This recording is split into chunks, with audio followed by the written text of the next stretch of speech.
मित्रों, क्या आप सभी जानते हैं एक समय अर्जुन को अहंकार हो गया था कि सबसे श्रेष्ठ धनुर्धर होने का, और फिर कैसे तोड़ा अर्जुन के अहंकार को श्री कृष्ण जी ने। एक समय अर्जुन कहता है कि बड़ा गर्व था कर्ण को अपने धनुर्विद्या पर, वो सर्वदा मुझसे बराबरी करने का दुस्साहस करता था, परंतु मेरे बराबर तो क्या, मेरे पैरों के धूल के समान भी बराबर नहीं था। जो सर्वदा अहंकार से सर उठाकर बातें करता था, जिसका सर कभी भी हम पांडवों के सामने झुका नहीं था, उस कर्ण का सर ही आज मैंने उसकी धड़ से अलग कर दिया।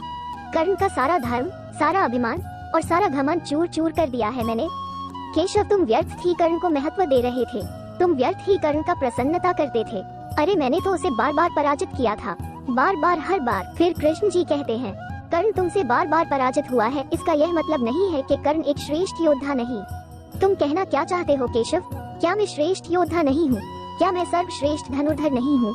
कृष्ण जी बोले, है पार्थ पितामह भीष्म, तुम्हारे बाणों के कारण निष्क्रिय हुए थे न, तो क्या तुम पितामह भीष्मा से श्रेष्ठ धनुर्धर हो गए? नहीं केशव, पितामह भीष्म की बात दूसरी थी। पितामह भीष्म से श्रेष्ठ मैं कभी नहीं था, कभी नहीं, परंतु कर्ण से अवश्य श्रेष्ठ हूँ।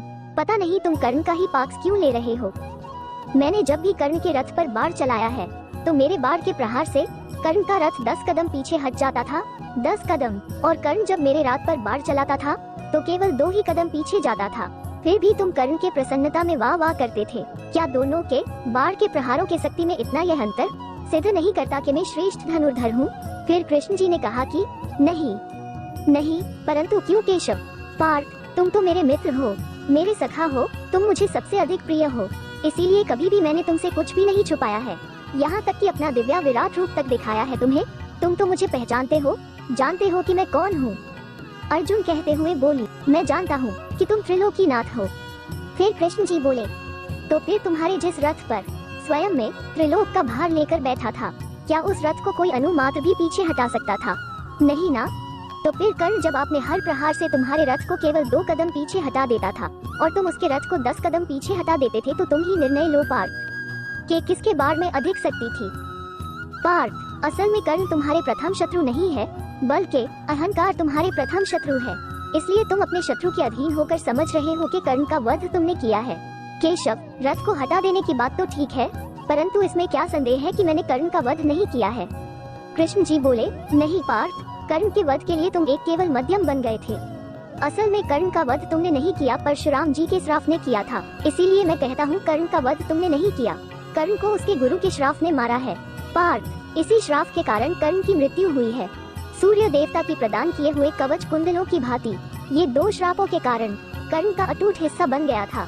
और इससे भी बड़ा सत्य ये है कि ये युद्ध कर्ण ने जानबूझकर हारा है। फिर अर्जुन बोले, ये क्या कह रहे हो केशव?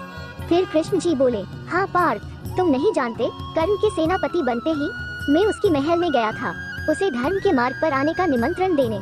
मैंने उससे अधर्म के साथ छोड़कर पांडवों की ओर से लड़ने को कहा था, परंतु उसने कहा कि भले ही दुर्योधन अधर्म के पद पर हो, फिर भी दुर्योधन से मित्रता निभाना मेरा प्रथम धर्म है, इसलिए मैं अपना प्राण त्याग दूंगा, लेकिन अपना मित्र दुर्योधन को धोखा नहीं दूंगा। फिर कृष्ण जी ने कहा, और वही उसने किया, अधर्मी से मित्रता भी निभाई और अपनी प्राण देकर विजेता का पद भी प्रसिद्ध कर दिया। हाँ पार्थ, तुमने कर्ण के अंतर में झांक कर नहीं देखा, कर्ण की आत्मा एक महान आत्मा थी। पार्थ, ऐसे लोग युगों युगों में कभी कबर ही पैदा होते हैं। लोग कर्ण को यूं ही दानवीर नहीं कहते, जाते जाते भी उसने अपनी दान धर्म निभाया। पंडोबो अर्थात धर्म के हित में उसने अपने प्राण दान कर दिए। पार्थ, यदि कभी तुम्हें कर्ण के जीवन का पूर्ण सत्य का पता चलेगा तो तुम स्वयं धरती पर सर रखकर उसे प्रणाम करोगे। मित्रों, नया चैनल AXM भक्ति चैनल को सब्सक्राइब जरूर करें। इसके साथ दे मुझे इजाजत। वीडियो को अंत तक देखने के लिए आपका बहुत बहुत धन्यवाद।